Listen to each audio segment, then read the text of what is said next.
Welcome back, everybody. It's Hotrada1066 here with another CIV3 tournament game. Well, if you're watching live on Twitch, you've just witnessed the first two games of our November MPT Championship, the MPT Strategy Masters, November 2023. And, well, this is going to be the last one for this weekend, for this month. So let's make it count. If you haven't caught all of it, tune out now if you want to avoid spoilers. Yeah, on the YouTube playlist there, it's going to be all the VODs from this tournament that I've cast, so feel free to check that out. But now, the two previous games on Myeongyang and Silk Road, those were the maps, they were won by Team Halu, who is now already our November MPT champion. This third game here is going to be played just to see who gets the prize money for the third game, because there's still some money on the line. And so we'll have some fun to finish off the evening. Yeah, for the maps, as I said, if you're not familiar with the maps yet, you can check them out as well in my YouTube playlist. There's a map showcase video. You can also type !maps in the Twitch chat, and it will link you to a video, to that exact video. Okay, that being said, let's focus on this one. It's got to be Greenland, and that map, if you haven't seen it before, pretty easy. You have 6 small islands where the players spawn, and 1 big island in the middle, the mainland, which they will try to settle. And yeah, that's basically how this map works. We'll see how it goes for these two teams. Yeah, we have the CIV draft in already as well. And we're now reloading already, in fact, for the spectator setup. So we're rather quick today. Well, not today, but just with this game, we're pretty well on the way. But since we started late, I guess it only makes sense, wouldn't it? Right, there we'll have it. Underway in just a second. For the CIV draft, the teams can't pick civs that are banned in this tournament, which was a random selection of 3 civs that alternates every month just to keep it fresh. And they also can't play civ that they have played earlier today already in games 1 or 2. So that leaves us with just a few civs left, and that's the first picks for Team Halo and Team Antiquity. It's the Iroquois and the Sumerians. Oh, alright, good MPT civs, sure, but are they going to be great on a water map like this one? We'll see about that. That's the first 2 picks there. Obviously, Team Halo has won both games so far. They were successful with their Sumerians on Myeongyang in game 1, and then with the Iroquois in game 1 as well. Team Antiquity actually lost. So we'll have the matchup switched this time around, but also in a much different circumstances, of course, since this is, again, a very different map than Myeongyang was. That's not all the civs, though. Let's check out the second round of picks, and there we'll see something new. We have the Babylonians for Halu's side, and those we haven't seen yet in the tournament. And on the other side, it's the Koreans for Team Antiquity that were also played by Team Halu in that first game on Myeongyang, on their home map, so to speak. Well, not Team Halu's. Well, actually, that is Team Halu's home map, but also the Koreans' home map, if you will. So yeah, those are going to be picked up by Anti's team this time around. Maybe they're just copying Team Halu's draft from the first game, since it worked so well there. Who knows? And then lastly, of course, the 2 civs to round out the draft. Make your predictions now. I'll uncover them soon. 3, 2, 1. Well, we have the Aztecs for Halu's side, which also haven't been played yet. Curiously, they are oftentimes very popular civ in my tournaments, but don't always have the best win rates, to be fair. And they're also super popular in regular MPT as well, right? On the other side, the Babylonians as well, so we'll have at least 1 mirror civ matchup this time around as well for Team Antiquity there. But yeah, that's going to be it, the Aztecs and Babylon. Let me know here on YouTube or on Twitch who you think has the better draft, which civs you would prefer to have in this one. Well, especially if you've seen the map before, you probably have a strong opinion one way or the other here. very different drafts. Sumer and Koreans against Iroquois and Aztecs. Oh, not that similar, not that different, I guess. You have a no res requiring unique unit civ and then one agricultural civ. But I guess the Koreans I like better than the Iroquois since, yeah, well, I'm not sure this is really the map for mounted warriors, but we'll see. Let's see, I'm not judging. Where do we have it? This should be the correct file. I'm hoping that I've set it up right. And then we're loading into the game. No more pause screen, no more countdown here. Unlike the first two games of this series, where I had a small, segment of downtime before the actual game started after the Civ draft at this very point right now. But not this time around. We're already ready to launch into the game, so we won't be getting another break. In fact, let me announce the stream again in Discord and in the Steam chat, just so everybody is aware. Just so everybody is aware. No, there we go.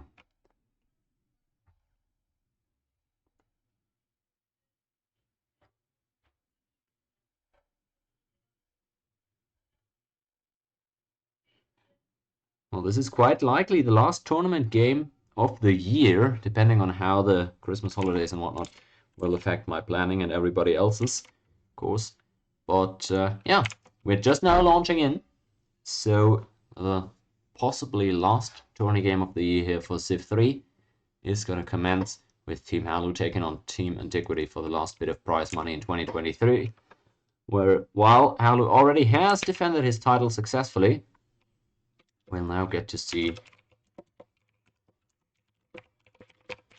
if he can sweep the series cleanly, which I don't think he did the first time around, right? I'm pretty sure that was a 2-1 series score there. Though I'm not 100%. No, actually, I believe he did as well. Never mind that. I think he actually won 3-0 in the first series too, now that I think about it. So crazy. Team Halu on a roll here today. Well, not only today, but across the entire tourneys so far in its young history. Okay, there we go. And there's Tenochtitlan planted. For some reason, he didn't plant that before the reload. Actually, is that legal? Oh, yeah, of course it's legal. He just hadn't used the units yet. He couldn't even have cheated there. I'm just trolling. All right, last game of the day. It's already a bit late here. Already a bit tired. Throat already a bit strained. But we're good. We'll have a good time here. Okay, that's that then. So if you haven't seen the map before, now you have. Pretty neat setup here. We have a worker joining strategy from Byzantine Fire here from El Cuchillo. Interesting play there. Gets the first warrior out immediately. I wonder if he's going to take the hut and pop some barbs on himself or something. This will be interesting. Alk, he's probably taking map making. Maybe that's why they picked the Iroquois here. I'm sure both teams have done extensive strategy,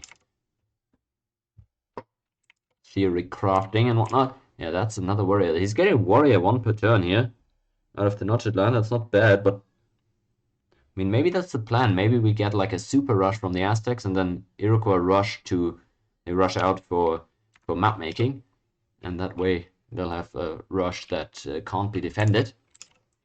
We'll see. I really want to see if we've got some distinct strategies prepared here. In the north, we have Babylon against Babylon again. I think we already had something similar the last time. Oh no, actually, never actually. I think it was Babylon against Carthage the last time, and it was Babylon that died in that matchup, if I'm not mistaken.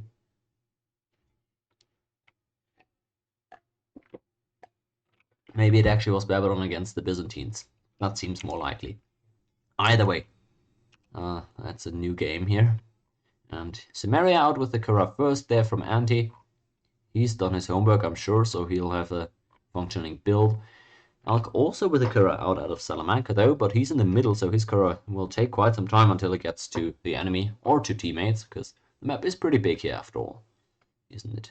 I hope I didn't make any mistakes, because after the last month's edition of the tournament, I had to adjust the map. I had to move up the island because there were some graphics issues at the bottom of the screen. So everything has been moved up a bit. I hope I didn't make any mistakes while copying the map. It looks like I did my work just fine, but yeah, can never be too sure. The resource distribution also looks good, and the rivers and everything looks correct though. So we should be fine here on Greenland in Game 3. Halu's chance to sweep the series, and his team with a chance to get some prize money out of the thing.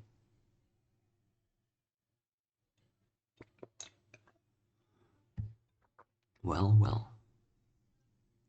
It looks like Al-Cuchillo here has stopped one per turning warriors after having 2 of them, which is a very weird opening. Like, joining worker immediately just to get 2 warriors out of it, and he's not even taking the hut or anything. I'm wondering what the rationale was. Okay, so he's going for the instant settler, I guess. Maybe that was the plan, getting the settler as fast as possible. With TV, he might have rushed a granary here with the population. Could be the play there. Interesting, but it's only El Cuchillo that joined the worker, so it might be a distinct strategy that he had in mind, but it might also be improvisation. I don't think he joined a worker before in one of my tournaments, I believe. So, might be misremembering, but maybe it's just something he likes to do on occasion. I really do wonder why it would be an advantage on this map, though, but I guess he had his settler out quite a bit faster this way than he otherwise would have. And he's going to get a lot of food. Like, the amount of food here, that's all 2 food tiles. Shields are nice. As long as he doesn't allow his city to get past size 1, he basically doesn't need a worker here, right? Yes, these are perfect tiles. You can't even improve them with a worker. Like, sure, with a worker you could chop something. That could give you a little boost, but you don't really want to chop your game anyways. So maybe this is just the faster opening. Maybe this is just the correct opening. I don't know. At least if you're not an aggressive. Could be. Over here, Halu didn't go for that same opening. He popped some barbs there. But I think this is smart thinking here. He's definitely by far the first one to have a settler out. Even faster than the aggressives. Sure, he doesn't have any workers to improve his tiles, but what tiles would you even want to improve? All these tiles here on this island are shit. Right? Like, the only good tiles you don't even want to improve, so what even is the point? I guess to connect your luxury eventually here to want to have a worker. But a very interesting opening there from Bizfire. We'll see if it pays off. For the Koreans, for the Babylonians too. And for the Sumerians, we only have roads so far, very in sync there, the Western team. Quite in sync, and there we have more warriors for El Cuchillo. Oh, interesting approach. It seems Elk, I'm not sure what he's going for. He's size 3, doesn't have the settler out yet, doesn't have any military either, and he's only made 2 Kuras. Okay, so what has he made after that? Probably a granary or something? Not sure that's worth it before the first settler, but I'm not sure. As I said, it's not saying that it's a bad move, it's just I didn't know. Okay, con next turn, Alexas. Con with Halu, that is. The other side, it looks anti from the south, made that Kura, and he's gonna con both of his teammates. It would appear... Oh, is there not a hut here? Maybe there's just none there, but maybe it was also taken. Probably just... Yeah, I don't think there was one. Okay, fair enough.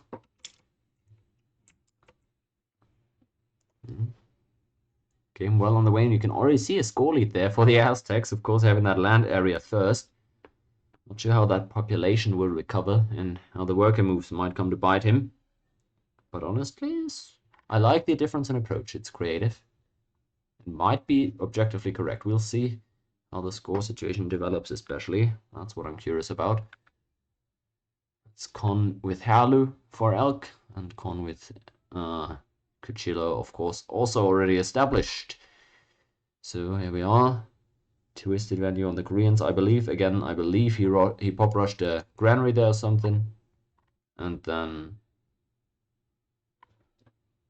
Yeah, probably just gonna go for the settler straight after here, isn't he? And he now with his settler out. No settler for Kismic nor for Twisted Venue, it seems, though. That's a bit of a surprise. A Kura out actually for the Koreans. Didn't really expect to see that.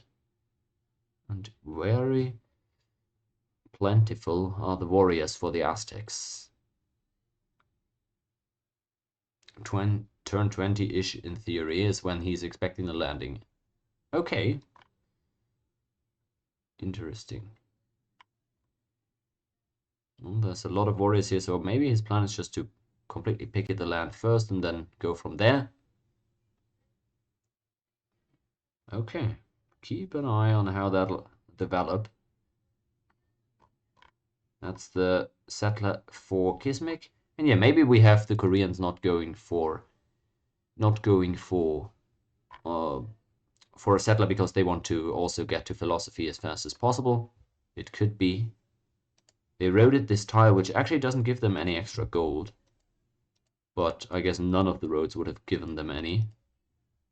The whales would give them 3 gold. I wonder if they have to work the whales, right? They say fuck the shields, we just want the money. Food is the same anyways.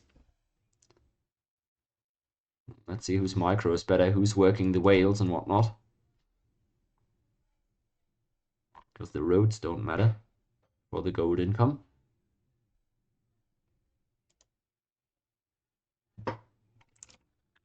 Right. This is such an interesting map. It really is. I'm not sure I want to see some more games on this map to see if it's stale, if it's figured out, if it promotes a boring playstyle. All of that I could imagine, but so far we really have only seen one game on the map, and it was a bit chaotic, so I really want to see more of it. To see.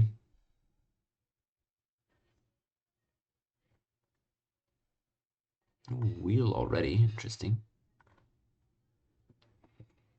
And the score? Yeah, the Aztecs. Look at that. They're keeping ahead. It's nice to see. Probably in large part because of the decision to go for no settlers by the agricultural civs, right? Because they want to win that philosophy race, presumably.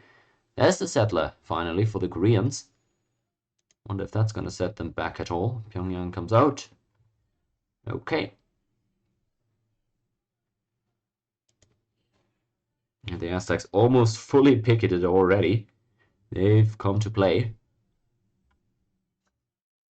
Kuras scouting around each other. Only 2 moves on these units, unless you're seafaring, and since there's no seafaring civs in this game, no 3-move Kuras. Simple as that. Well, he probably could have figured that out without me, but that's the valuable commentary that I'm here for. As the resident MPT connoisseur that hasn't played a game in a year. Alright.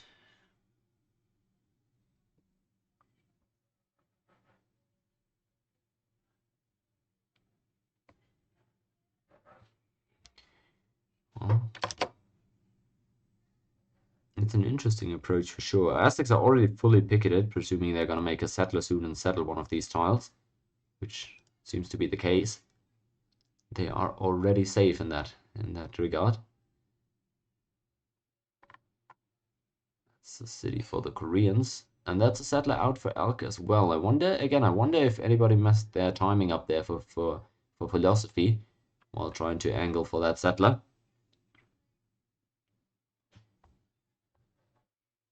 It's tricky. Don't want to mess up your income, your commerce.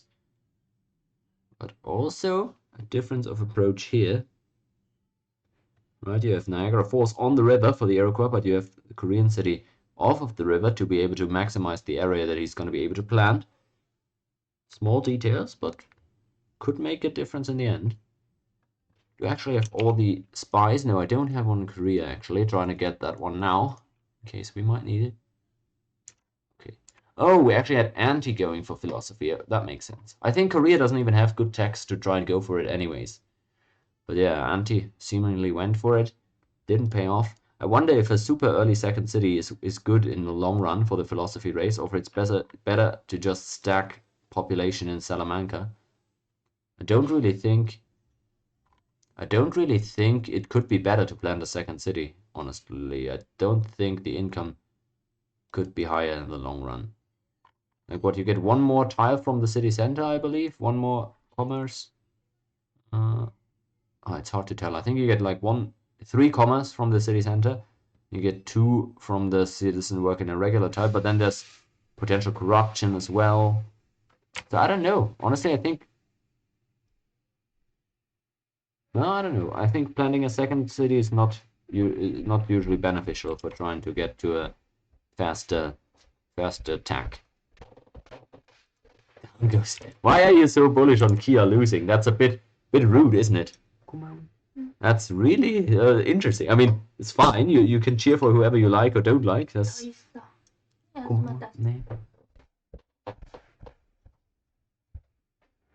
Whoop, is my mic on? Sorry.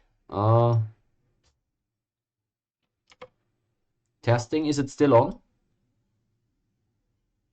Oh, I'm sorry. I'm so sorry. I don't even know how that would have happened, because I literally had my hands off the keyboard there. But is it fixed now? Tell me if I'm still like screaming in your ears.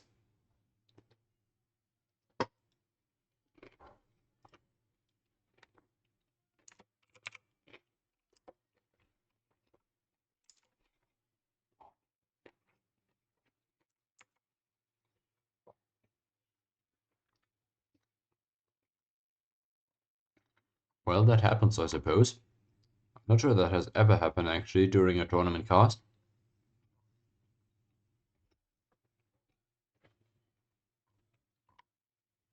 Okay. Now let's assess what can we say early in terms of strategy here. Babylon maxing land area and picketing. Aztecs maxing picketing and land area with the plan, but hasn't planned its cities in quite some time.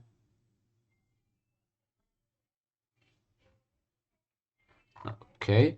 Iroquois maximizing river plans and then going for early third city as well now. Korea maximizing land area and anti also going for the heavy picketing there. Now we apparently have map making done for the Eastern team, which could be big. Now it might be said that a criticism of this map could be whoever wins the philosophy race wins the game, but I'm not sure if it is that simple.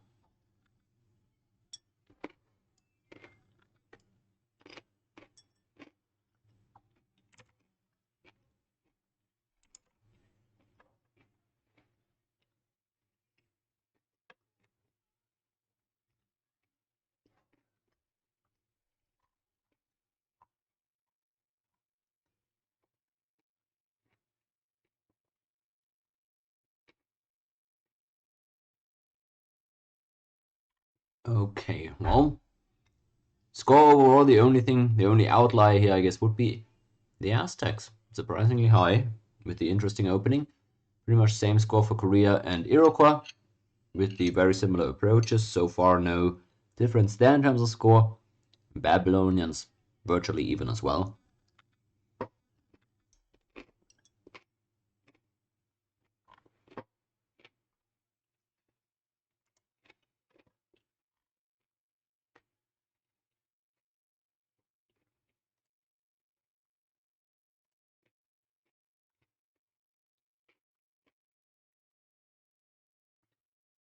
That's the worker, yeah. That's the worker for the Aztecs out of Teotihuacan. But I wonder what he's building for. He hasn't made a settler in ages. Did he make Kuros? Is he gonna upgrade Kuros in a harbor or something? Is that the play? I don't know. I'm curious. I'm not judging, but I'm just saying. I was surprised that they didn't just spam cities all across their island as fast as possible. That's what I would have expected.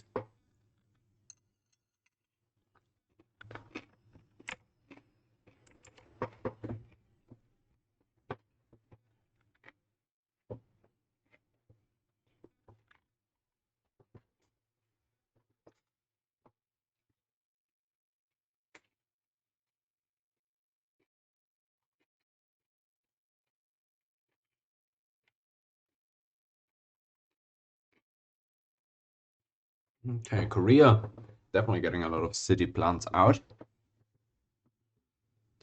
There's only going to be one more city though, isn't there? I don't think you can fit more than 4 cities on this tiny island at all, can you? I don't think, no matter how you do it, I don't think more than 4 is possible.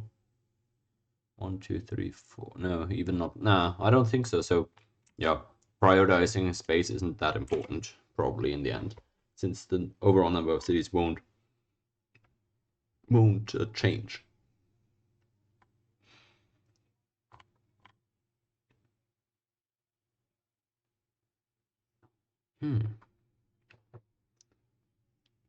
Interesting. So they're talking about how to get the horses here, I suppose.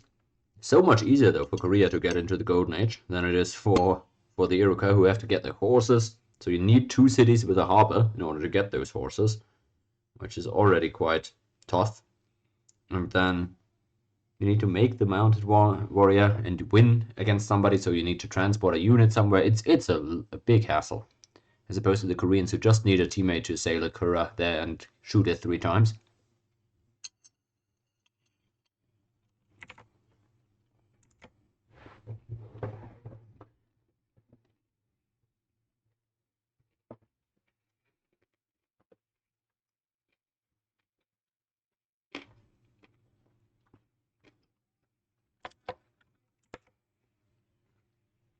Another burning cap, just for good measure. Makes sense. Gotta use the emote while we can. Nah. Nah. They're trolling. They're not actually... They're trolling. There's no way. There's no way he's doing monarchy.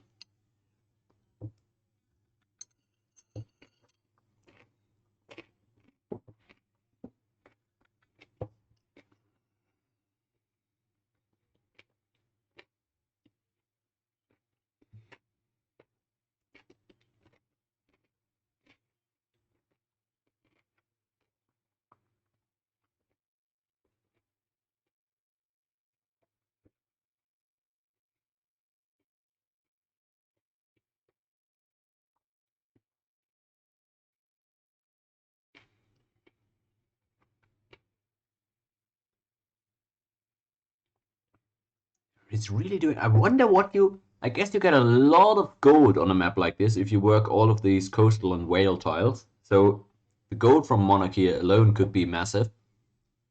Man, I love this. I've theorycrafted so much with good scenarios to pick up monarchy in MPT games. Maybe they found one for this map. Maybe. Nah. What is this? Are they actually doing that? Can't believe it. Bunch of galleys out already. There's no way there's a settler on there, is there? He doesn't have the pop for that. Does he? He only has 3 cities. He might have the pop for that, actually, but he has size 6 capital. Oh, boy. Oh, that's why they are picketing so heavily. They just want... And that's why he didn't want so many cities, right? The more cities, the longer the anarchy. So he's saying, okay, I don't make that many cities. I just picket everything. I'm not landable, and I can switch governments for free.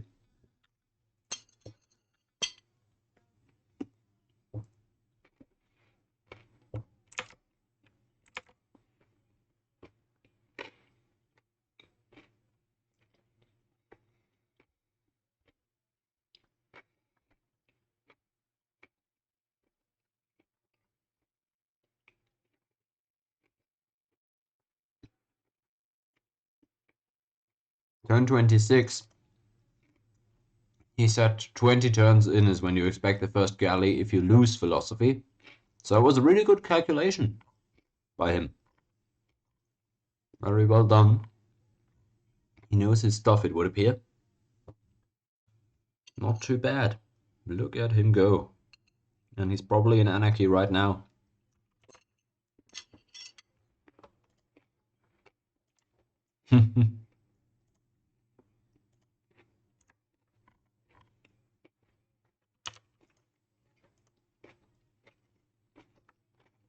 That's religious Babylon. And that's Aztecs as well. Oh, they're also religious, aren't they? In MPT, it's religious militaristic, isn't it? Wow, that's why we're going Aztecs. I'm amazed. Really, I'm amazed.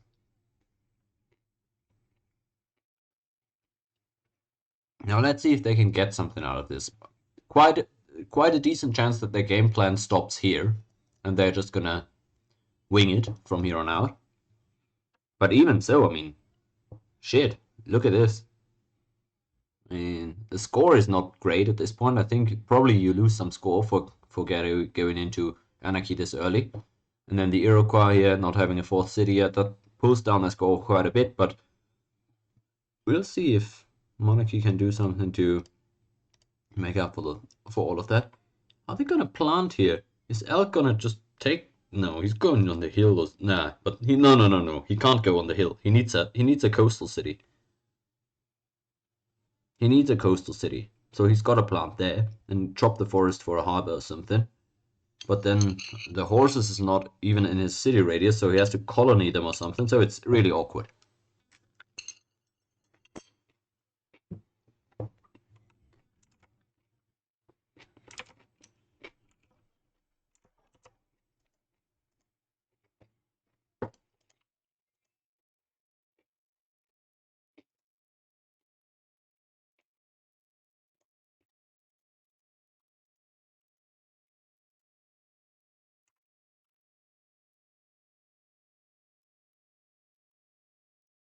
Now, if you're in monarchy, unit support might be a bit of a problem. Right, despotism is an awesome government for waging war, especially in multiplayer where you need so many units. Oh, Kura taken out here. Korea wins that one. But as I was saying, despotism is amazing for war. Obviously, it's awful for production and gold and everything, but just for unit support, it's amazing. And so, monarchy could be costly. You really need to try to weigh off the cost benefit there. It's only 3 cities for the Aztecs as well, right? So their unit support is bound to be extremely low. 5th city, though, at least coming out for the Iroquois now. And since they have that edge in getting to the middle, with the earlier map making, of course, they will be able to settle that space first, and those are cities that the Western team right now can't plant. Big hill, though. We saw that in the last time, in the last game that we had this map be played. He needs to pick it, by the way, Elk. He really does. He's very landable potentially. As I was saying, in the south, this hill with the iron on it could be massive. Controlling that one is big. It opens a possibility of canal tunneling through to the opponent or to the other opponents as well, and is a great foothold on that land, of course, because it's on a hill as well. It's on a resource, so that's a good city to have if you're able to plant it, and if not, at least controlling the tile is also good. Lots of burning going on. You're absolutely right there, Boogie. That's it's a long day of CIV3 today, so I'm sympathetic.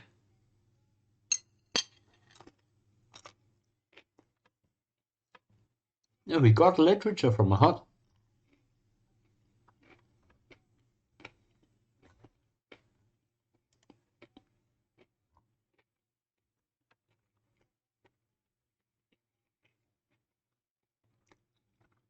Oh, actually, funny thing. Actually, I'll explain something real quick. On all of these tournament maps, that's GA being given to Halu. On all of these tournament maps, every player starts with a settler on an island down here that they have to fortify. Because that way they can't pop settlers from huts, which we decided to introduce so the game wouldn't be as RNG heavy as Lucky, right? To make up for that extra settler being there for the entire game, I made it so everybody gets one free unit as long as they are in despotism.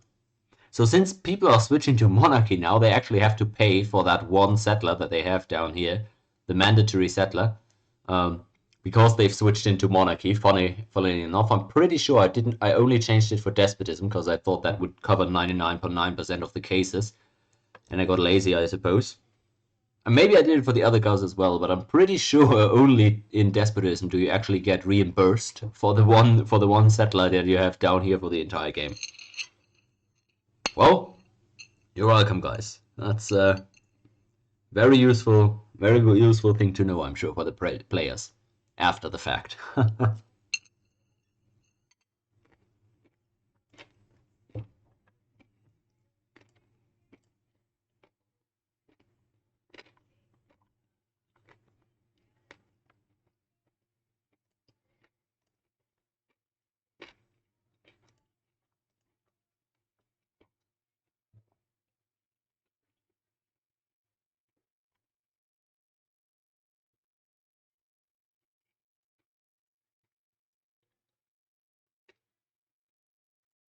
Hello already has the warrior there, so no Jaguar warrior. Oh no, I understand. He wants to send the Jaguar for his own GA. I get that. Okay, nice job here, Elk, with the chop into Allegheny.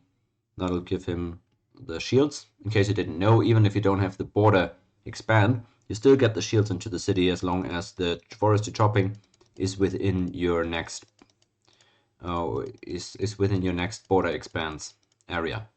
Like, yeah, your first extension area, basically. Otherwise known as within the big fat cross, if that means anything to you.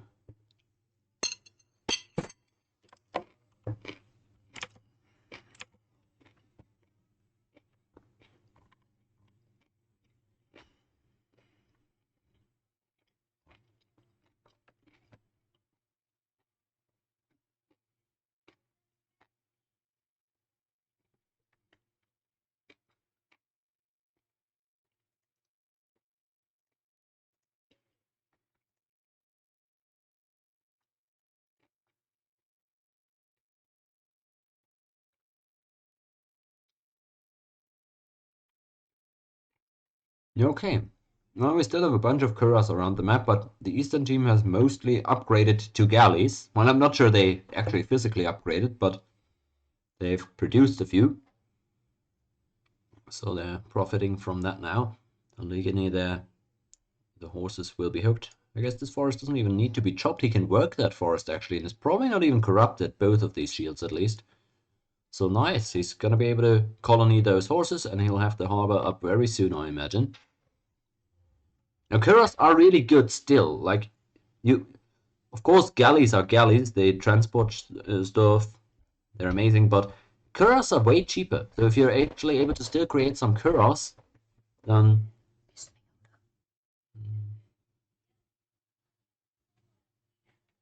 nur bisschen, noch nur ganz bisschen. Ja.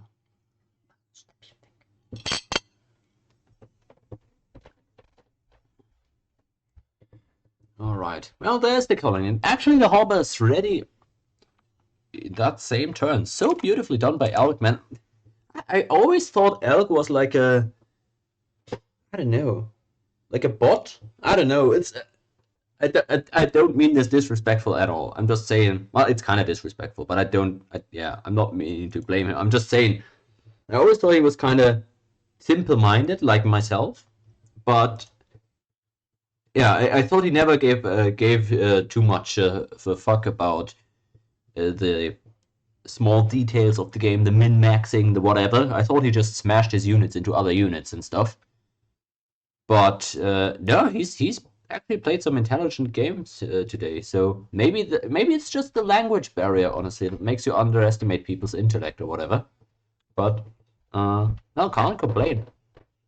I hope nobody shows him this clip of me saying this, because like he's a cool guy, right? Nobody dislikes him, so I don't know. It's not meant in a bad way, although it sounds pretty bad. Well. There's the colony. There's the chariot. Oh, he doesn't have the horseback riding yet. Okay. GA's being given over back and forth over here. Korea probably also already entered theirs, I'm not sure. But yeah, it's worrying me a bit that Elk is not thinking about picketing at all. That's more of that robot gameplay that I was talking about, that NPC type stuff, right? He's just not can't be bothered with it, I guess, right? There goes Kura, or there goes a Jaguar, maybe just wanting to make sure that he's got one landed in case his ships get sunk.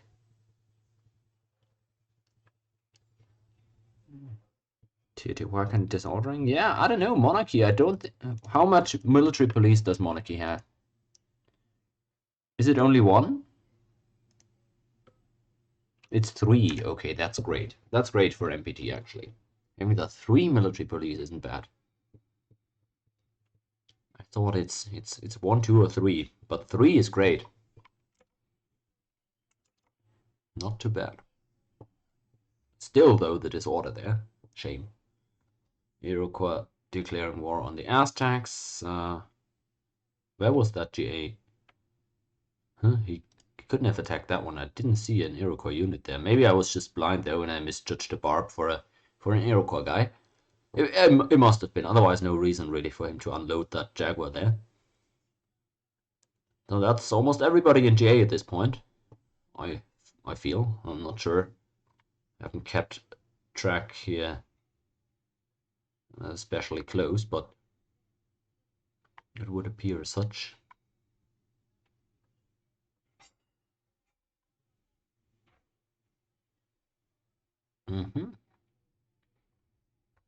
That is. Oh, who's. Oh, that. Oh, yeah, that's the Iroquois. That's the Iroquois, that's the Sumerians. The colors are a bit confusing in this one. That's.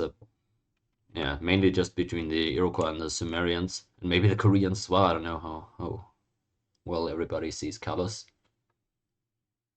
Or maybe it's not actually. I don't know. We'll see. Maybe it's not actually G8 yet. Who can tell? Gallying around. Nobody got caught off guard this time around by the early boats. Now the question is, where does it go from here? And I'm pretty sure he hasn't switched governance. No, he's not. Maybe he doesn't want to because he's not religious and he's got a bunch of cities at this point, so I'd understand it if he didn't want to. Score-wise, Eastern team by 1, by 3, exactly even. We're exactly tied in terms of score right now. So, yeah, pretty good game still, right? I can't tell where this is going. The Eastern team having that foothold in the middle is great. And he lands here actually with 2 Enkidu, but there's 2 warriors to defend, so would be a tough role to take. It's on a flat land. Could be anyone's horses at this point. There's an archer there, a veteran archer in Allegheny. Could reinforce with. I don't think he has actually upgraded any mounted warrior set, has he? Doesn't look like it.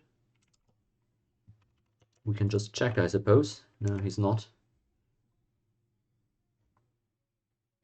Ooh, did he just attack with a boat into that galley? Looks like he lost with it.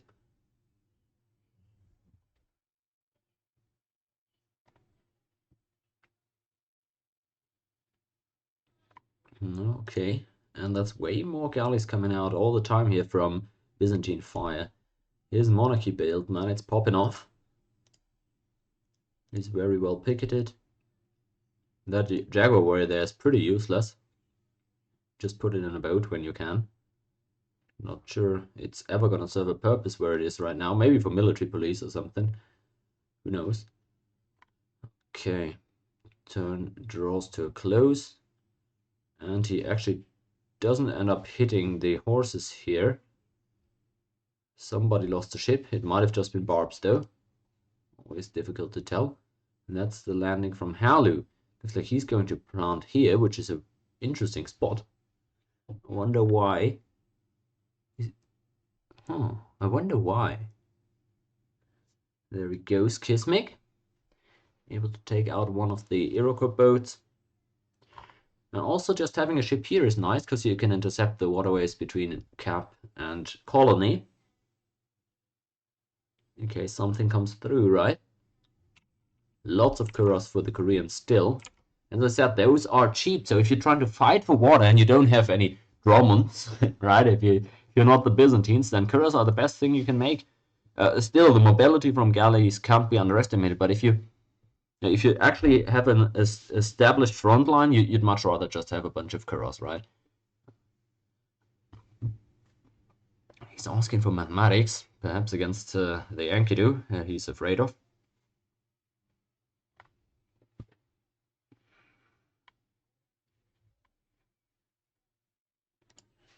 Interesting there. We're just having some units on that iron, trying to deny it. That iron. No more gun bars today. I fired my best ones already. Yeah, and another settler landed. Yeah, I love how active everybody's being with their water play. This is such a great map for just even for practicing, because so oftentimes in multiplayer I see people just never touch water play. In this map you're forced to play water. You can experiment a bit what you think, what's good, how to play for priority, how many ships you need to control your water, how far apart you can really plant and still reinforce. It's such a good practice map. It might, I don't know, again, it might be stale if people figure out the meta too well on this map or something, but yeah, the Eastern team is really showing up, and I gotta admit, I was the first one to underestimate their preparation level, but they came in with a clear plan in mind, and there's no wonder they're up 2-0 in the series already, right? I mean, geez. They're looking good. Not to say that the other team specifically lacks preparation, but it's gone well for Halu's team so far. Adjusts with the settler he's gonna plant on the horses in the end, it seems. Now you gotta be careful, like every city you plant an MPT you can't take back. So, or, well, you can't unplant it, it's there. So if you lose it, you're out. One city elimination. So it's tough. Lots of galleys here, but very nice Kura block by the Koreans mainly. And then the galleys from Anti helping out with it. But hard to break through there, of course, for Cuchillo, for Bill's Fire. Would be costly to try to smash through. Really kind of needs that canal city, but even that, as I said, controlled by Anti right now. Maybe if they get mathematics soon, as actually we have 2 cities there from Halo, I missed that. He takes all these coastal plants. Man, interesting. The thing is, the Western team, they don't really have a scary civ. They don't really have a civ that is known for building a massive doom stack and actually just brute forcing their way through the defense. And so Babylon could be unkillable here. Because if you think about it that way, he needs 1, 2, 3, 4, 5, 6, 7, 8, 9 units is all he needs to defend his home island. That's a joke. 9 units, like, come on. Actually, 10 units. What am I? It should be 10. Oh no, he doesn't need the mountain in the middle. It's 9 units to defend, and so everything but 9 units he can put in those colony cities on the mainland. So if you view it from that side, I mean, super hard to kill, right? If you have the entire army of Babylon minus 9 units defending your cities, that sounds pretty good. And against Babylon, against Sumeria, against Korea. I mean, Korea is agri, right? But they're not the Mayans exactly. So, a bit skeptical how that could pay off here.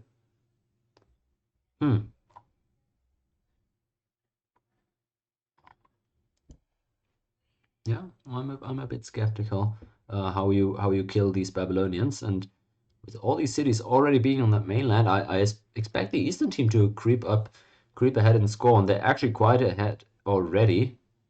If we check it out, it's 7, 11, it's 13 score lead already, isn't it, for the Easterners?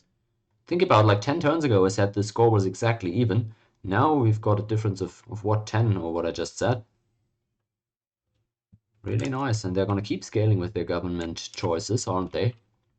Remove your Kura, please, to home. Oh, this Kura.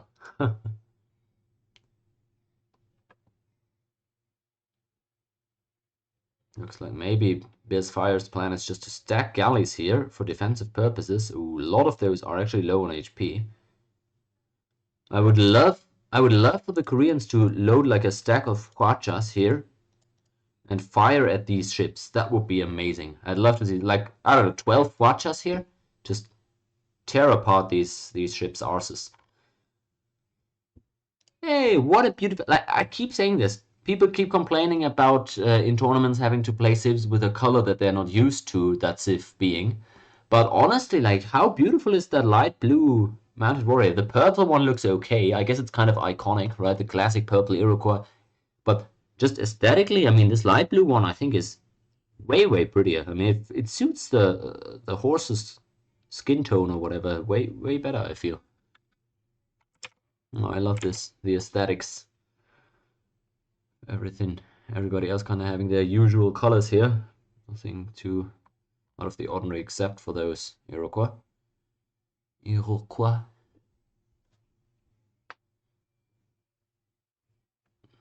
And moves keep on being made. A lot of two movers here, and I said I didn't really value mobility much on this map, but maybe we'll see. Maybe there can be some interesting play made around the middle here. And he's saying that they're getting like amazing RNG. I don't know, I haven't kept up with the amount of units that they've thrown at each other, but maybe it's like very one-sided right now. As I mentioned, it's not like I've been keeping track of the army sizes on water. So nice sentries back here. Hanno's team very safe there. And I'm just, yeah, honestly impressed by how seriously they seem to have taken this preparation.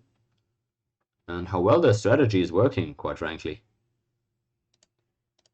4 galleys here, 1 there, 2 there. Now that's still breakable, this defense there from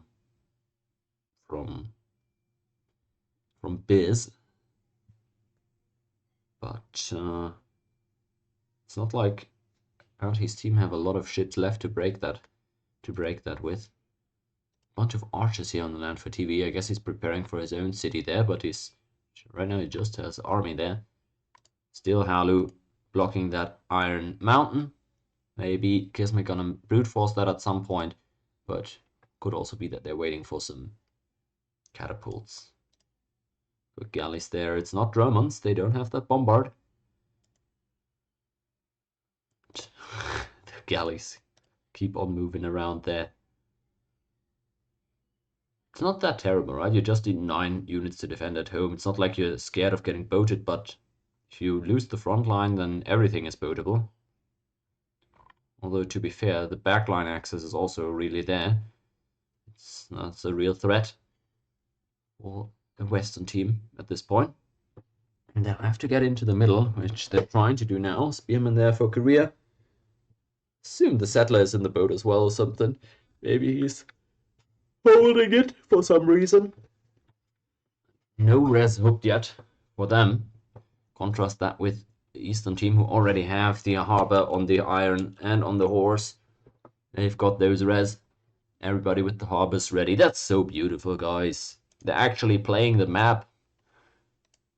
I'm so happy to see this.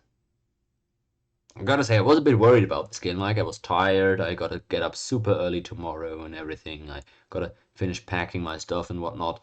And then the series was already decided, so I thought this game might be a little bit of a downer. But no, it's been amazing. Kismet going forward with a couple of bowmen in the middle too. Could be threatening Babylon in the east. Babylon 2. Well, don't think Halu's too worried right now, but might have to ferry a few extra units over there. I'll move Kura, please, home.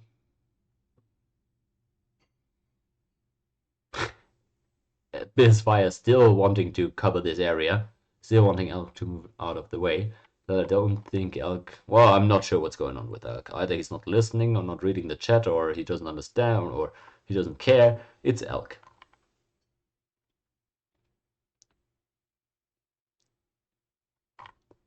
I'm so sorry for Biz. He's got the patience of of Christ. At this point, I almost want to start messaging Elk to move the Kura, right? Then he might think it's actually a serious thing from regarding rules or something. So many galleys there, geez, but yeah, it looks like this water contest is going to be tough to pull back, to turn around for the Western team. Bunch of archers there for TV. Didn't realize he made so many. Now a few extra spearmen start coming out, and well, maybe he's hunting some horse already. Is that an elite? Yeah, it's an elite mounted warrior. Would you look at that? Right next to the elite jag. Ooh, what happened to the ships down south? Was there a big engagement? Did Anti smash a bunch of ships in there again? I'm sorry for missing it. As I mentioned, I am a bit drained. Gotta admit. Hanlu now being pressured a bit, but I'm pretty sure he's got enough units there, right? He's got a bunch of ships. He's reinforced the iron forward as well, so Kismik won't be getting that for a while. Maybe it would be fun to add like resource islands on this map as well, since everybody's got to make a harbor anyways. Yeah, honestly, I could change this map so there's like a bunch of luxuries on an island up here, then maybe a horse and an iron somewhere down here. Could be something to think about. But it's Greenland, right? We only have furs and whales. That's all we need on Greenland, isn't it?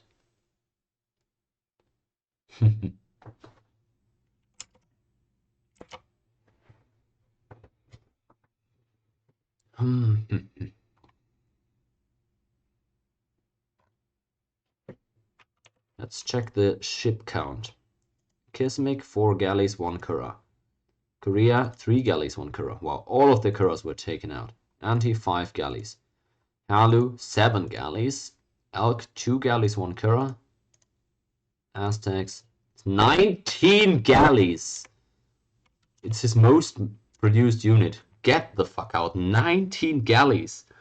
Size 12 to Nordland. He's cruising. He needs an offshore platform in there right now. Guys, I'm super sorry, but I really gotta, like, I've got a bit of a bathroom emergency. I gotta go real quick. I'm trying to think of a way where to put the screen. I hope you can see what you need to see that way, because I gotta run to the bathroom. I'm sorry.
Hello.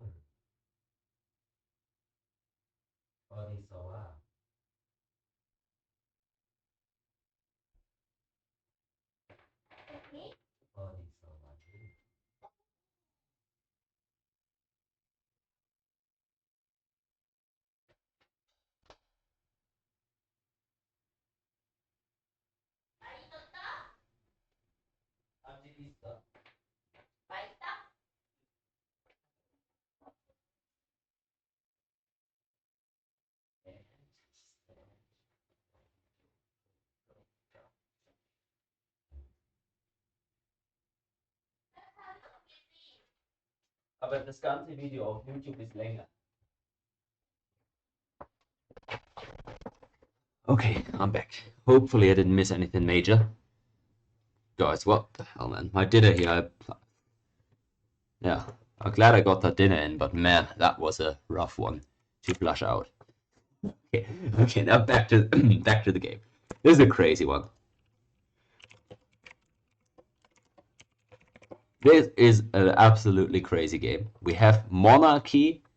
We had straight tacking into monarchy from the Eastern team. Two religious civs. They switched into monarchy. And that's, I think, why their score is so great and why they have 1,000,000 galleys out on the map, which, in terms of production, the Western team just can't keep up with.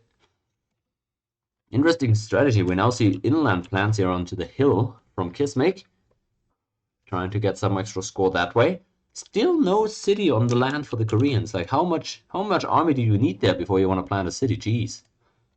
Make up your mind. Maybe he's not trying to plant a city. Maybe he's just gonna roll with the 4 cities that he's got and tries to go for military all in here. I'm not sure. But yeah, this game is so good here in terms of strategy. This is like one of the unique ones. This map has produced some interesting stuff. I love to see it. I'm not sure about that road there from Elk, but okay. Don't mean to be hypercritical about everything. Actually, that's kind of what we're here for, so fuck it. We can be. Oh boy.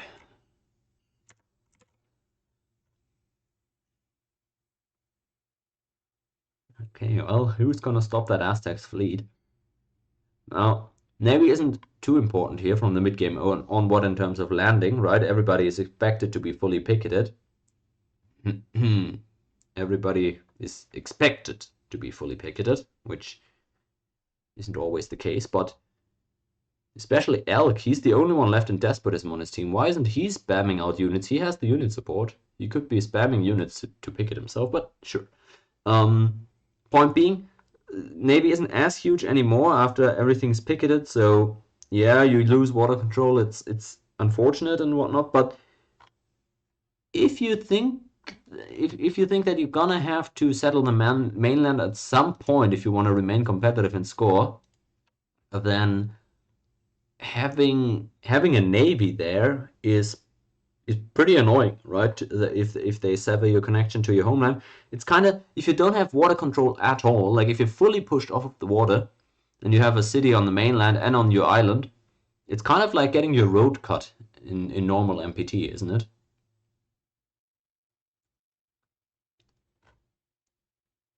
That's what I would liken it to.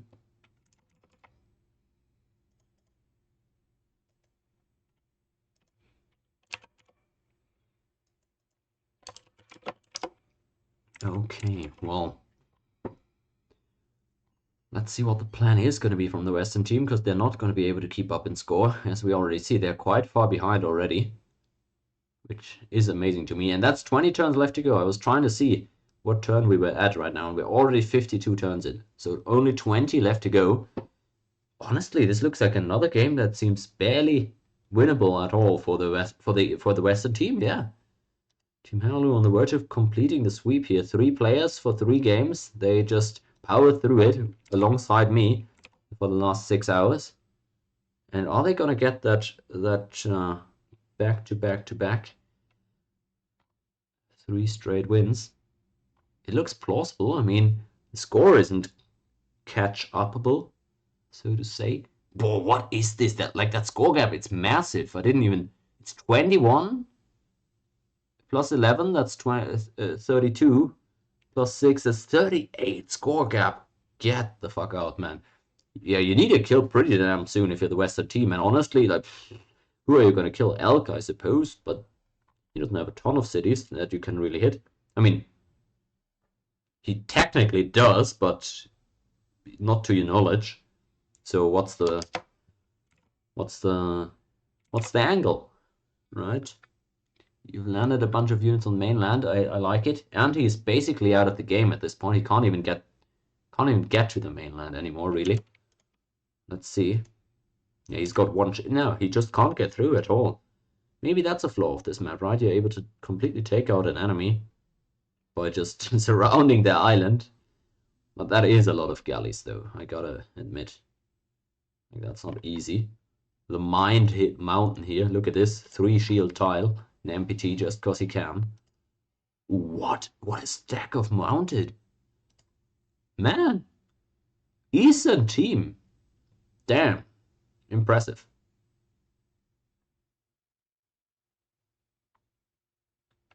Really impressive. Can't put it any other way.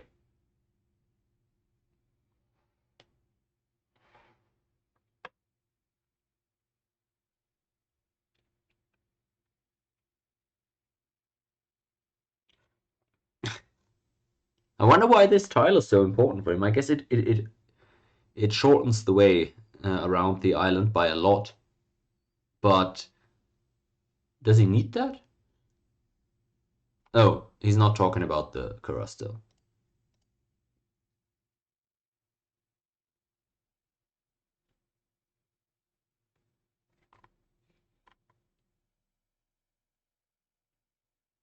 Halu's still blocking that iron.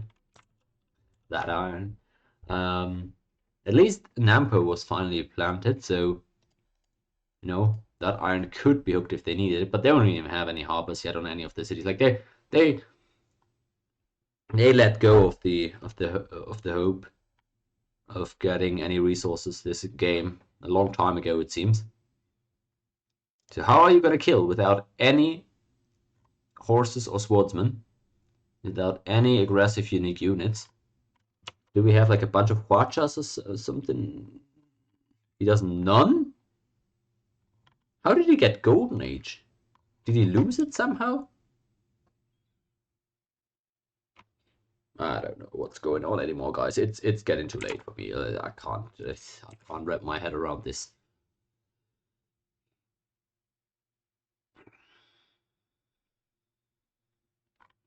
I don't know. This upside down Christmas tree Greenland. It looks funny.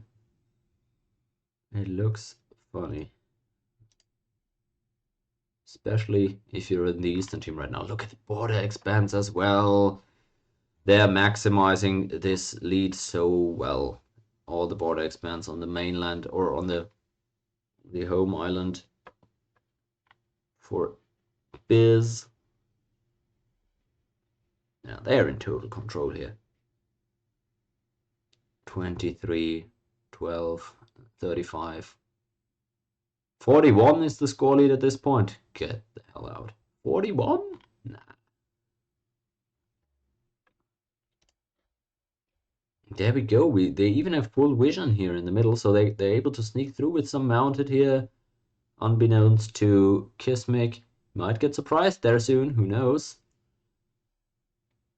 And you have to feel like if they found a kill, that would probably be it. Now, I guess you could argue them killing somebody wouldn't even be worth it, because they all have higher scores than their opponents. So unless it's Aztecs that finds the kill, you're only opening up the opportunity for the opponent to get a return kill, to get a retake, and eliminate a high scorer that way. So Elk and Halu shouldn't probably look to actually kill anybody.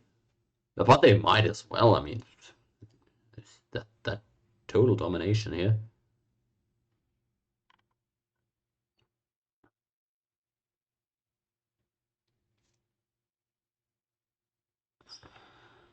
Okay.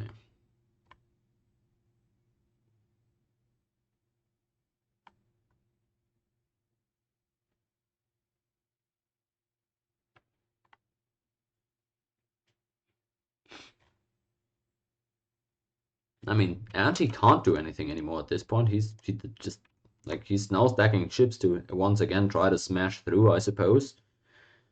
But even then, like, where's he going from there? At this point, he's got a better chance of just suicide boating around the western part than actually getting through there.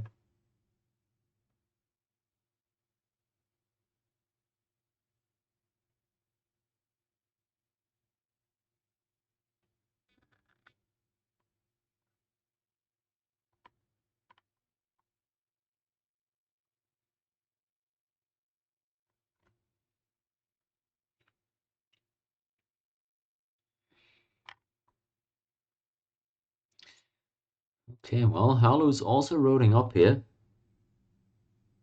Maybe they are looking to have some fun here after all. Is Elk having some mounted in the back? Or stock is attached?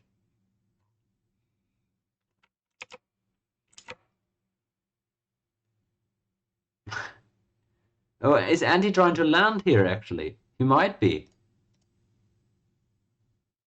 Uh, is he? Oh, he's got another. Why is he? Why is he sending them one by one like this? Well, now he's gonna lose them for sure, because all of these boats can attack again all of a sudden. Yeah, not sure what the plan was there. I didn't quite get the idea, but he's just not playing this game anymore at this point. He has the archers there. That's all he can use. All the units that he can even move anymore at this point. Well, that was surprising to me, like the way he. No, whatever. I didn't understand what he was trying to do there. And oh, sorry, I must have missed the double move here as well. My bad, guys. That was a big one. The first actual attack of the game. We had a mounted warrior double move onto Eridu. Well, didn't work out. It looks like it was reasonably close. I mean, it could still fall next turn, but there seemed to be enough galleys for Kismik to reinforce this without major trouble. Looks like also a lot of units were moved away from this mountain there by Halu. Maybe he tried to attack Akkad at the same time as, I don't know. Something might have happened. Lots of swordsmen coming forward. They're actually trying to force a kill here. How respectable is that? They don't even need to do anything. They just want to create a cool game. Big respects here. I guess that's easier to do when you've already won the series. But there's still money on the line here from this last game. So that's cool. Elk not picketing is the, I don't know, most gangster move as well. Korea declaring war on Babylon. Not sure who and where exactly they fought. Maybe something about that Gem Hill, the Gem Mountain. Could have been there. And there we go. It's another hit onto Eridu, isn't it? It looks like it was, but it looks like it also didn't break. So Kismik is fine for now. That's actually massive, because that gives him now the opportunity to move those boats back into a card, and presuming that there's units in there, they can reinforce Uruk in the same turn. So could be big. Him living there without a big problem. That is a lot of galleys for the Aztecs, and they're stretching all the way around the land here. That was Halu's stack moving, I believe, the little act there. Look at my gold as well. How beautiful does my gold look right now? Can you see my gold on stream? You can actually. Nice. How beautiful is that? Okay. It's looking real good for Halu's team right about now. Whew.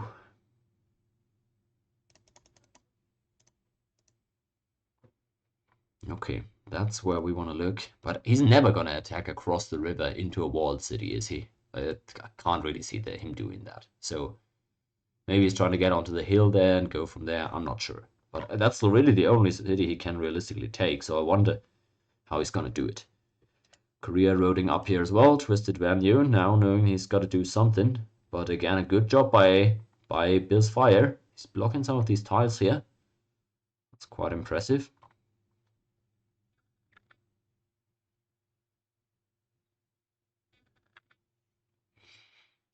Is well, I don't know if it's impressive. I don't know. At this point, sorry guys, I'm a bit burned. So, but the words that I'm saying, they don't really make as much sense anymore. I just meant to say he's having a big impact with the Navy this game.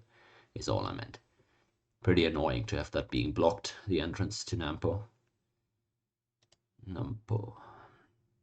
Decent amount of archers. Would be surprised if El couldn't hold this, but who knows? He's also got a few units out on the colony, so he might be split a little bit.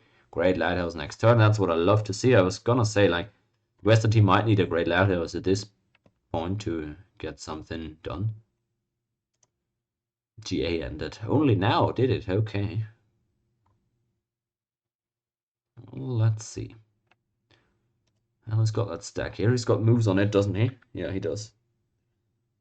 Oh, right, with Great Lighthouse, he can go onto the whales. That's smart. I didn't even know that. Oh, obviously I knew that. I didn't even think about that being the implication there. But true, you can just stand on those, I suppose. And then, well, they don't have any food anymore. Well, neither do they have any shields. That's the horseman! Look at this! The MPT horseman spawn! The Illinois horseman. Which I guess, this being Greenland, it's not as unrealistic that the Illinois would be there, is it? Inuit! We actually have Inuit in Greenland! What is this? Oh, what a beautiful tournament moment. We actually have Inuit barbs spawning on Greenland. I was hoping for this. I was hoping for this so hard. Oh, beautiful. The Inuit barbs. And the Illinois. I was gonna say the Illinois aren't that far from Greenland, but Inuit is even better. Come on.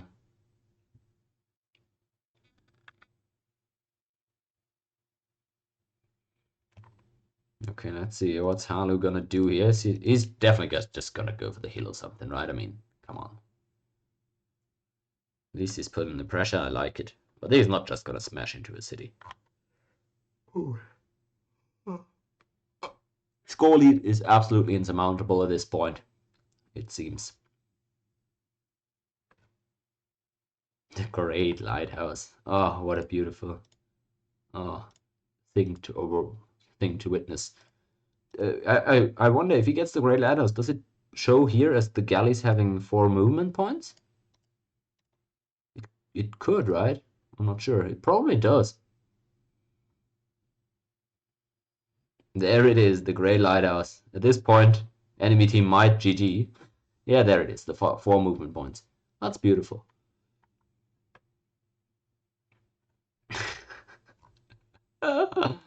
The fucking lighthouse. Get the hell out of here. How beautiful is this?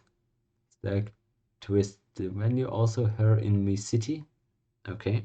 Maybe Iron Halu. Maybe he wants a few sportsmen to have better chance defending against this. There's a lot of archers. You can't just hit into that with mounted warriors. You could with warriors, I guess, with the regular warriors if you had like 20 of them. But I wager Alk probably doesn't even have 10. No, he has 12, okay, but that's not enough.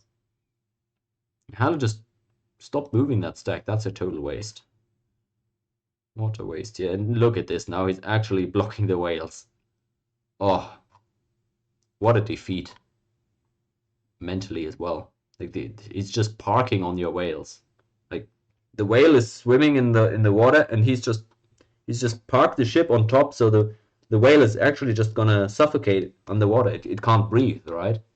Because it needs to go up to like breathe, right? That's what whales do, I'm pretty sure. They are mammals, aren't they? Well, no, they're not mammals. I don't know, maybe. I'm probably really embarrassing myself here. No, they are mammals. Whatever they are, they breathe. I'm not sure that's the definition of a mammal. That sounds... I don't know. It's 11 p.m. I'm sorry, guys.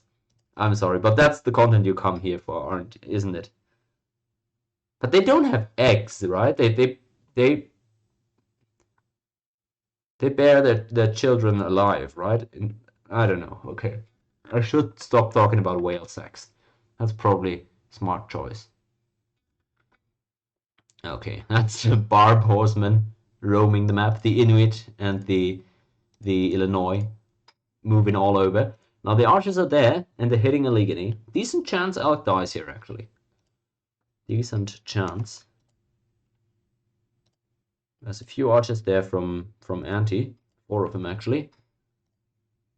Lots of archers there still from Korea, isn't it? Yeah, they should kill. Okay. Well done. Well done. That's exactly what the Western team needed. Now, is it enough? I doubt it. But it's a start. It's what they were looking for here. They absolutely depended on happening.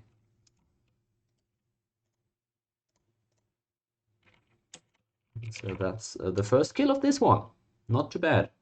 Right after insightful biology conversation, so could be coincidence or not, who knows.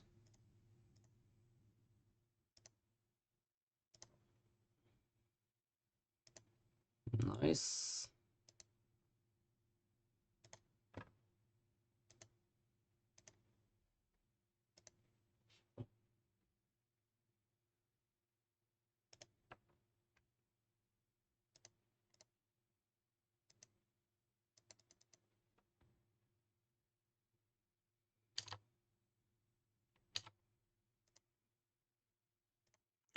Okay, the reload is up. Oh, sorry, I didn't even switch to the reload screen, did I? My bad. It's that kind of day. Reloading the game. Ooh, okay, what a night.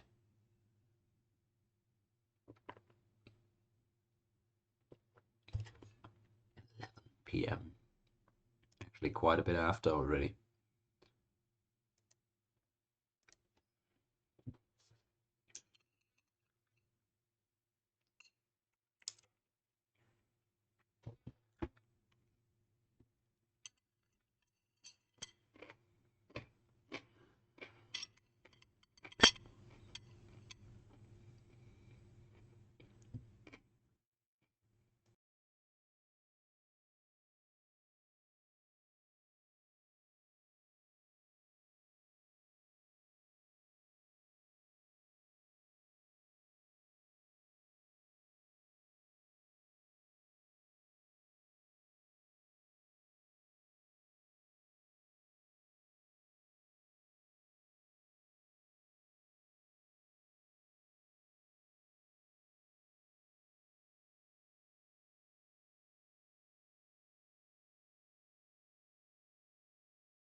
Okay, well, looks like we're ready for the reload.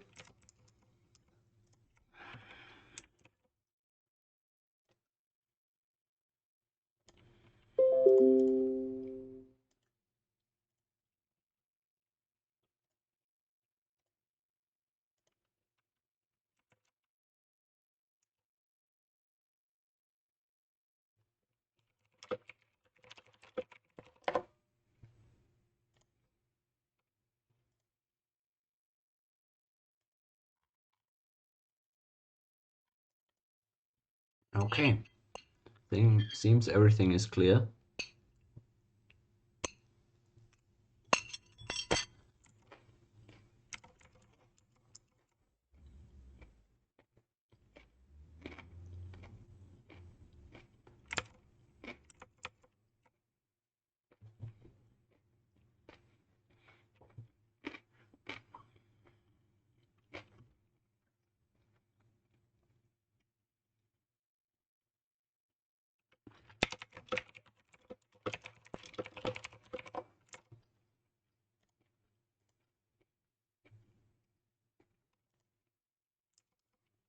Okay, and there we're loading in. Didn't last too long this time, did it? Hopefully. Here we are. Okay.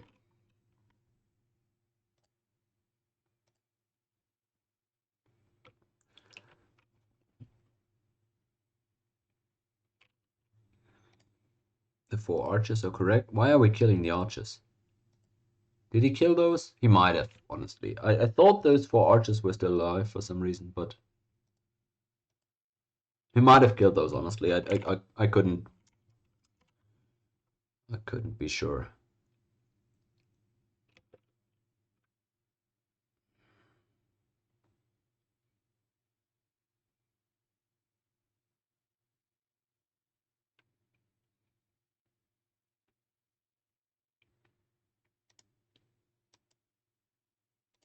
Are we emptying the city though?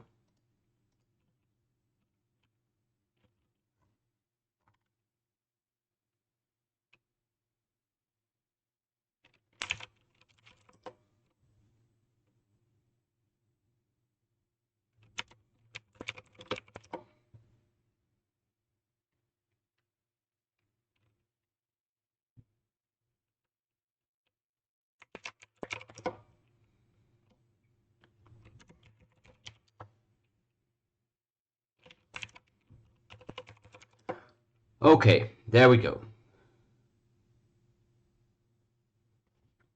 Okay, it looks like we're all good now.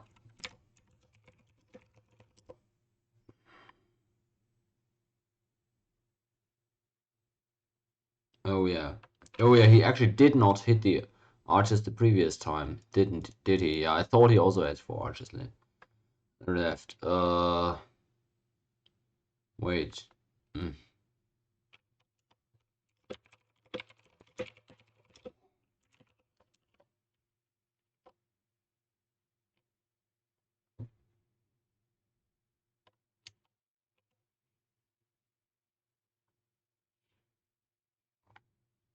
I'll be asking him if he insists. I guess we have to reload because he just didn't do the same moves, obviously. So yeah.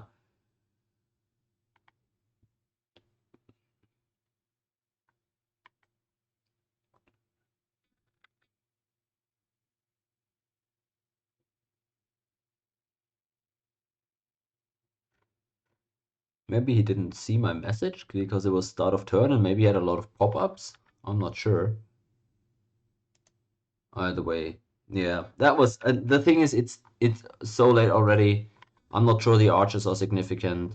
It's the only units that are anti has at this point to play the game with, so it sucks that he's losing them. But I'm not gonna force a reload if he isn't hardcore insisting on it or something, because I don't. It's 11 turns left, so it's hard to say, right? If this becomes a close score game or not or whatever. But yeah, because of the stakes being comparatively low, that's why I'm not like forcing a reload here. Okay, fair enough. We'll roll as it is. The kill was fine and everything, so we definitely we can say that much. They did successfully build up to kill one of the opponents. Now whether that's gonna be enough, I can't be sure about. Also, the city is roaded from Halu, so he could hit out of Uruk too at any point without the opponents seeing it coming. So that's also a scary prospect. Now, how is that score situation going to be impacted? We'll see. I'll be keeping an eye out for that. Problem is, Anti can't maximize score, can't get any more score pretty much at all. His whales are going to be choked as well. So how is he going to affect the game anymore? He actually landed a settler there, but he can't reinforce the city, so he basically can't plant it. Otherwise, he's just gonna land with 10 warriors or 20 and kill the city. That's kind of Anti's problem here. He has no way of supplying the main land, so he can't really settle it. Halu already comes out with catapults. And Allegheny too, those walls are gone.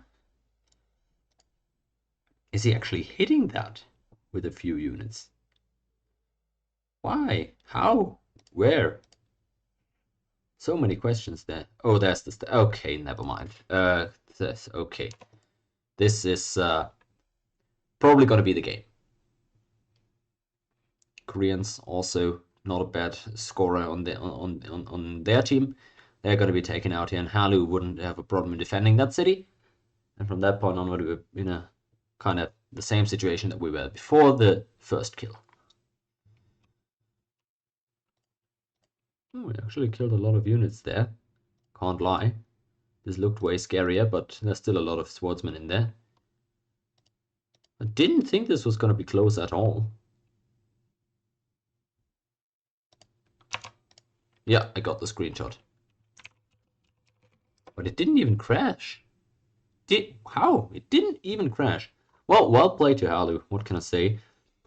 And he goes for the city. They're not even the one on the iron for some reason. But he's asking for GG now, probably. Rightfully so. Okay. That's gonna be it then. What? Or is it? Maybe Kismic wants to push with one final stack or something. Wants to have one last try. He probably just did. Yeah, I definitely see that. Like he had 4 archers there, and that was definitely. And I definitely would have reloaded that if he insisted on it, or if it was a higher stake situation. But personally, it just didn't look as big. Elk just probably nobody told him that he had to come back to empty the city, right? He probably was told, yeah, come back. We play the turn again or something, or like just can you get in the reload or something. But yeah, I asked them to tell him to come back for emptying, but probably he wasn't told that he just needed to empty. So there might have been just some miscommunication there. Either way, long story short, it's a 3-0 again. Halu back to back. He's unbeaten in these championships games still, according to everything. So according to my documents, whatever, I don't care. It's too late, guys. I'm so sorry, especially to the YouTube viewers. You don't deserve a scuff broadcast like this one, but it's fine. It's fine. That's where we're gonna have to call it today. Again, as a reminder, in this series, Halu was able to defend his championship belt, his championship title. He's the back-to-back MPT champion here, 2 months in a row. And for the next month, we'll see. Maybe end of December is a difficult time to host a gaming tournament. We'll see. Maybe we'll do it. Maybe we'll go start of January. I can't. Oh boy, this is too tough. Either way, guys, big congrats to Halu. Big thanks to all the players that came to play today. It wasn't that many, so I'll name them all. Yep, thanks to Halu, of course, for playing, and to Antti for the 2 captains, but also to all the players that filled in and were or weren't able to win some prize money. That was Twisted Venue, that was Suti, that was Kismic, and on the other side it was Alkiote and Byzantine Fire. Big thanks to them for playing. It was really fun, and I'm glad that we were actually able to pull this off 2 months in a row. We'll see how it goes for the third one. Halu will again get a chance to defend the title. He did well here, and in these tournament games he's really stepping up lately, so that's great to see. Hope everybody enjoyed it. Keep your eyes on the YouTube channel, especially if you want to not miss the announcement for the next edition of this one. And that's everything from me for tonight. I just gotta get into bed. I actually gotta sit in a train 8 hours from now, and I haven't packed my stuff yet. I can't believe I'm degenerate like that, but either way. We'll do our best, everybody, and yeah, thanks for joining.